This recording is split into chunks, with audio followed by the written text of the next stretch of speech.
Today I'm talking about two books that strip away all the glamour from noir and leave you with what matters: atmosphere, consequence, and deeply human stories. The kind of stories that don't solve mysteries, but force you to live with them. Now, this first novel doesn't just tell a story, it pulls you through a landscape and through time. It's Tijana Straits by Nunn. This isn't a fast-paced airport thriller, nor is it a book full of flattery, but if you stick with it, it really packs a powerful punch. The story paints a portrait of California's forgotten edges. We've got border towns, ruined coastlines, towns poisoned with toxic waste, and of course, people left behind by progress. The story is set at Imperial Beach on the Tijuana River. This is on the American side of the Tijuana River, and we meet a washed-up former surf prodigy named Sam Fahey. He's living an isolated life of self-exile. His life is shattered and turned upside down when a wounded Mexican activist named Magdalena staggers out of the marsh. We learn that she's been targeted by enforcers hired by industrialists that she has been investigating. Fahey takes her in, he shelters her, and he gets pulled into her work of exposing toxic dumping and labor abuses along the border. Meanwhile, the same enforcers who attacked Magdalena the first time have located them and are closing in on them. Nunn's prose is restrained but really heavy with atmosphere and emotional weight. There's really nothing flashy here, but everything lingers. This is one of his real talents as a writer, is he's able to sort of set different points in motion early on in the story, let them simmer, and let the tension build. He's not interested in cheap thrills, so this is not an action-packed, hard-boiled novel. Instead, we've got a really slow burn story filled with a lot of dread, emotional erosion, and really some quiet devastation when it comes to character studies. And speaking of characters, they're all haunted by their past. They're all morally compromised, psychologically scarred, or dealing with some kind of emotional trauma. And what's interesting, and I think what makes the writing so great on behalf of the author, is that all of these things in the character's past, all of these traumatic events or things that they just never dealt with or horrible choices they made in the past, they all factor into what's happening in their present and lead them on a sort of inevitable path of fate or of destiny. So it's really satisfying storytelling. Stylistically, I think of Nunn's writing as having the kind of understated character studies that Richard Yates has, along with the kind of fatalism that Denis Johnson and Jim Harrison are very good at. And of course, it has a uniquely Californian lens, and there's a very interesting thread that runs through it with Fahey's past as a surfer. And some of the most beautiful writing in the book is descriptions of the ocean and of the beach and of Fahey recalling what it was like to surf and kind of this sort of meditative state that he is in when he's surfing. It's really great stuff. It's really, really powerful writing. Tijana Straits is not a fast read. It's not flashy. Like I've said before, it's not an airport thriller. It's not your typical hard-boiled noir book. But if you want a novel that immerses you in place and really forces you to sit with decay, with silence, with broken systems, with broken social systems, it will deliver for you. This is a noir that understands environment, it understands setting, it understands character, and it uses all of those things to great effect to tell its story. So if you're into writers like S.A. Cosby, Frank Bill, or like I said before, like Denis Johnson or Jim Harrison, this would be a great book for you. Or if you just want to see what happens when literary fiction gets its hands dirty, or vice versa, when dirty fiction, when noir fiction reaches up higher for literary aspirations, this would be a great book to start with.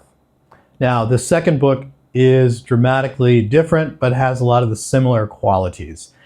I think of it as a book that starts as a whisper and turns into a shout inside of an echo chamber. And that echo lasts for days and days and days and sticks with you.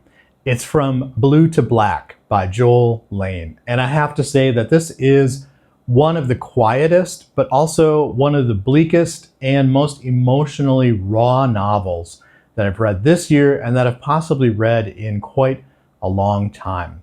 It doesn't offer any answers. It barely even has a plot, but what it does have is a lot of atmosphere, dense, claustrophobic, and it's a brutally intimate book. I kind of think of it as almost confrontationally intimate.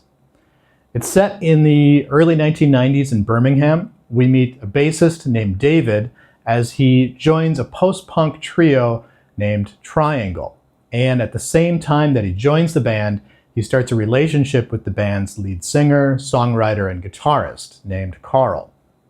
Pretty cool name, actually. So, anyways, their music and offstage relationship intertwine with ambition, desire, and the kind of corrosive pull of drinking and of drugs and of substance abuse, and unfortunately, psychological trauma and emotional wounds that have not healed.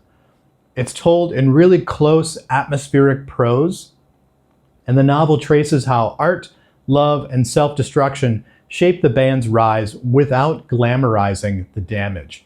So a lot of times when you read these kinds of rock and roll story books, there will be a lot of glamorizing of, substance abuse, of the drinking, of the partying, of wild nights, of going on tour, of, they sort of romanticize the songwriting process and things like that.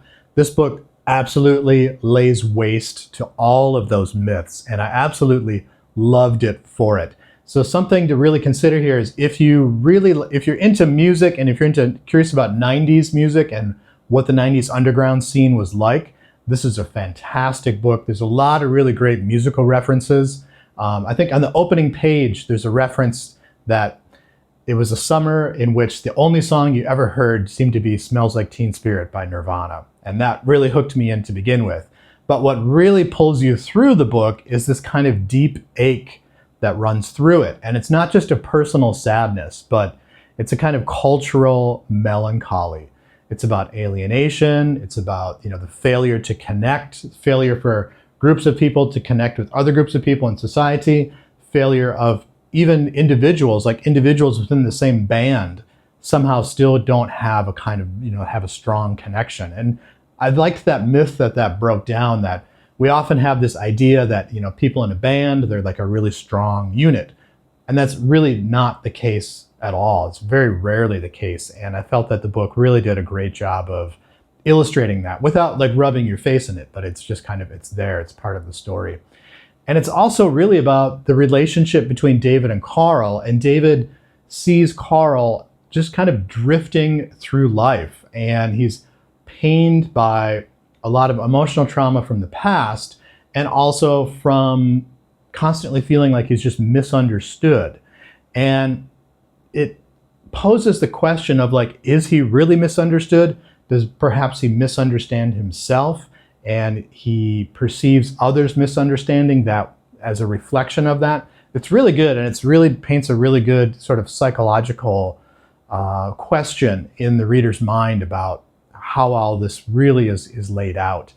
I want to say too, like the setting, it's 1990s Britain, it's post-industrial, it's very disenchanted, and a lot of the settings feel very creepy and ghost-like. Joel Lane is known for writing horror and weird fiction later on, but this is one of his early books, and it's not a horror story at all. It's not a weird fiction story at all, but a lot of the elements that would be needed to write those stories are present here, particularly with the use of settings to reflect kind of the emotional state of what's going on with the characters. So we go from noisy clubs to empty studios, empty sound stages, clubs where sound systems don't work well, and it creates this sort of like chaotic feeling in the band. They're not sure how to play the music because they can't hear things clearly. We learn like how the crowd reacts to their music, which is some really fantastic writing, really, really powerful writing, I thought. We've also got, drunken scenes, we've got fights and brawls, city streets, cloaked in fog and all that sort of great stuff. It's really, really great writing. It sounds cliched when you talk about it, but it's really just fantastic writing. And I have to say, You don't read this book for the plot. You read it for the mood, and you kind of read it to see what happens with David and Carl as their relationship sort of winds up and then kind of winds down. And I won't give any more away about the plot.